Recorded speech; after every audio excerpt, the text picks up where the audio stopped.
Hi guys, কি খবৰ? আশা কৰোঁ সবাই ভালে আছে। মই ভালে আছোঁ।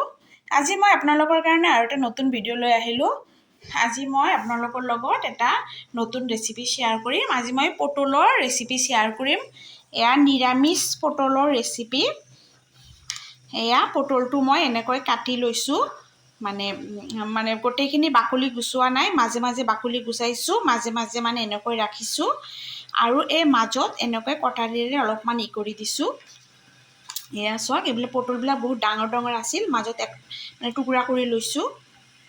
এতিয়া এইখিনি নিমখ হালধিৰে মানে কৰিব লাগিব, সানি লৈ কেনে অলপ মানে ভাজি ল'ম। চাওঁ আৰু এইটো হ'ল মানে পোস্ত দানা যে আছে, পোস্ত দানা ভিজাই লৈছোঁ। পোস্ত দানাৰে মই পটল বনাম। কেনেকৈ বনাম দেখাই আছোঁ। এতিয়া পটলকেইটা নিমখ আৰু হালধিৰে সানি ল'ম। নিমখ আৰু এয়া হালধি অলপমান দি কেনে সানি ল'ব লাগিব।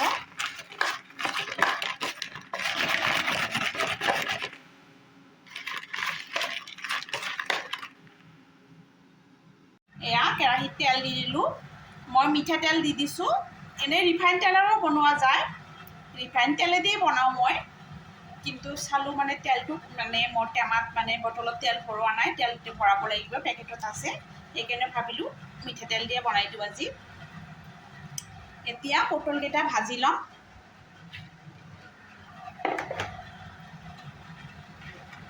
তেলত একদম ৰংচোৱা হোৱাকৈ ভাজি ল'ব লাগিব।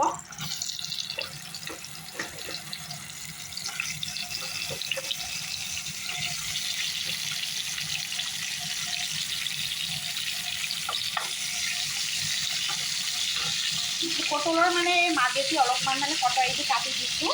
সেইকাৰণে মানে ইয়াতে ভিতৰত যাতে মছলাখিনি সোমাই ভালকৈ, সেইকাৰণে এতিয়া পটলটো ভাজা হওক, এতিয়া মই মছলাটো ৰেডি কৰিম। পটলটোৱে ঢাকনা মাৰি দিছোঁ অলপমান ভালকৈ সিজিবৰ কাৰণে। এতিয়া মই মানে ইয়াতে পিঁয়াজ তাৰপিছত এটা পিঁয়াজ কাটি ল'লোঁ ডাঙৰ চাইজৰ, অলপমান আদা, নহৰু, দুটামান কেঁচা জলকীয়া এইবিলাক কাটি লৈছোঁ। আৰু ইয়াতে মানে পোস্ত দানাখিনি যে ভিজাই থৈছোঁ, এই গোটেইখিনি মিলি কেনে মানে মিক্সিত মানে পেষ্ট কৰি ল'ব লাগিব। এতিয়া মই মিক্সিত পেষ্ট কৰি ল'ম। এতিয়া গোটেইখিনি বস্তু মিক্সিত দি দিলোঁ, মানে পেষ্টটো কৰি ল'ম।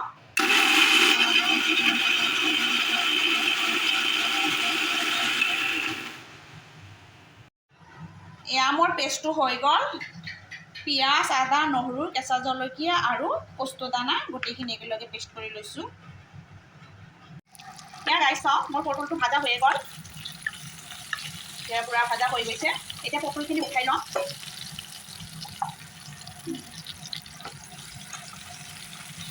একদম পূৰা সিজি গৈছে। পটলকেইটা এটা বাচনত উঠাই লওঁ। এই চামুচটো উঠোৱা বহুত দিগদাৰী হয়। এতিয়া গোটেইখিনি পটল ইয়াতে উঠাই ল'লোঁ। এতিয়া এই তেলখিনিতে মই মছলা দি দিম, যিটো মছলা মই মানে পেষ্ট কৰি ৰাখিছোঁ। এয়া মছলাটো দি দিওঁ।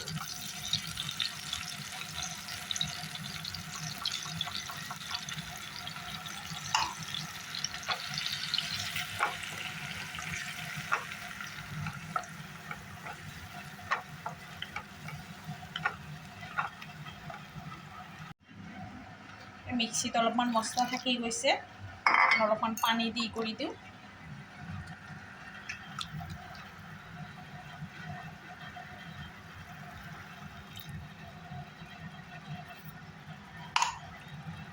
এতিয়া মছলাটো ভালকৈ ভাজি ল'ব লাগিব। এতিয়া মছলাটো যিমান ভাজিব সিমানেই মানে চব্জিৰ টেষ্টটো বেছি হ'ব।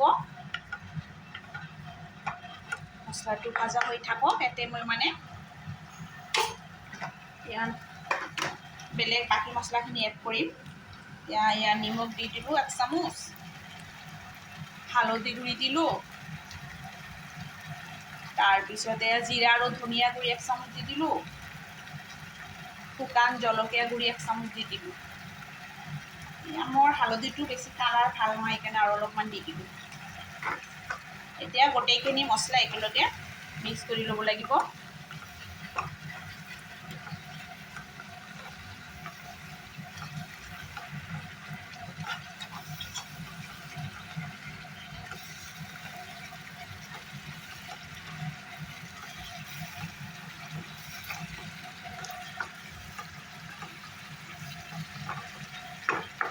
মছলাটো ভাজা হৈ থাকক মই মানে গেছৰ ফ্লেমটো কমাই দিওঁ লাহে লাহে মছলাটো ভাজা হৈ থাকক অলপমান ঢাকি দিওঁ ঢাকি দিলে মানে মছলাৰ তেলখিনি ওপৰত ভাহি উঠিব মছলাটো ভাজা হৈ থাকক এয়া চাওক মছলাখিনি মোৰ ভাজা হৈ গ'ল এতিয়া ধুনীয়া হৈ গৈছে এতিয়া মই পটলখিনি দি দিম পটলটো এয়া পটলটো দি দিম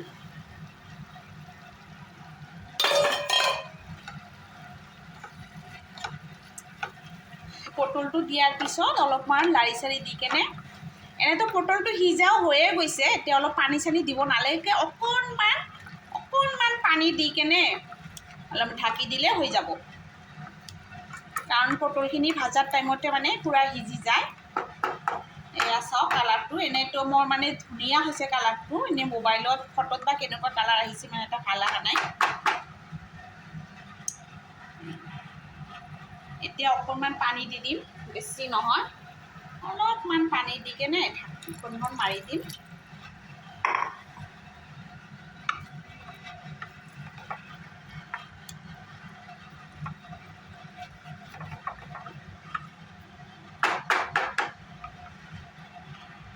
এতিয়া ঢাকনটো মাৰি কেনে গেছটো মোৰ কমোৱাই আছে গেছটো অলপ কমাই কেনে ঢাকি থৈ দিলে ধুনীয়াকৈ মানে পূৰা মানে মছলাখিনি মানে তেলটো ওপৰত ভাহি উঠিব আমাৰ মানে দেখাটো ধুনীয়া লাগিব এতিয়া 5 মিনিটমান এনেকৈ থৈ দিয়াৰ পিছত হৈ যাব মোৰ চব্জিটো এয়া চাওক মোৰ পটলৰ চব্জিটো হৈয়ে গ'ল ইমান ধুনীয়া হৈছে এনেকৈ আপোনালোকে বনাই খাবচোন বহুত টেষ্টি লাগে মই দৈ দিও বনাওঁ দৈ পটলো বনোৱা যায় এদিন মই দৈৰে কেনেকৈ বনাই সেইটো শ্বেয়াৰ কৰিম আৰু এদিন মই পটলৰ খুৰমাটো শ্বেয়াৰ কৰিম পটলৰ খুৰমাটো বহুত টেষ্টি লাগে এয়া এই কালাৰটো বহুত ধুনীয়া আহিছে মোৰ মানে কেমেৰাটোত মানে ইমান এটা ধুনীয়া কালাৰ নাহে মোৰ পটলৰ চব্জি ৰেডি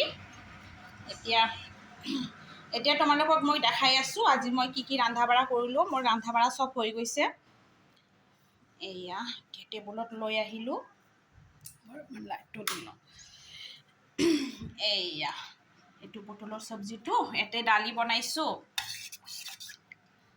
আৰু এইটো কঁঠালৰ চব্জি আৰু কেঁচা কঁঠালৰ চব্জি ইয়াতে কণী বনাইছোঁ আমি 4জন মানুহ 4টা কণী আৰু এইটো ভেন্দি পিটিকা বনাইছোঁ আমাৰ গছৰ ভেন্দি হয় আৰু ইয়াতে ভাত এতিয়া চব ৰেডি হৈ গৈছে এতিয়া টেনশ্যন নাই দেখাব লাগিব তেনেহ'লে গাইজ আজিৰ ভিডিঅ'টো কেনেকুৱা লাগিল তোমালোকৰ আশা কৰোঁ ভালেই লাগিছে আৰু মোৰ নিচিনাকৈ এনেকৈ পটল বনাই খাবাচোন খাই কিনে মোক জনাবা বহুত টেষ্টি লাগে আজিৰ কাৰণে ভিডিঅ'টো এইখিনিয়ে আৰু মোৰ নতুন ভিডিঅ' পাবৰ কাৰণে মোৰ চেনেলটো প্লিজ ছাবস্ক্ৰাইব আৰু লাইক কৰি দিবা আৰু মোৰ নতুন ৰেচিপি পাই যাবা অ'কে বাই বাই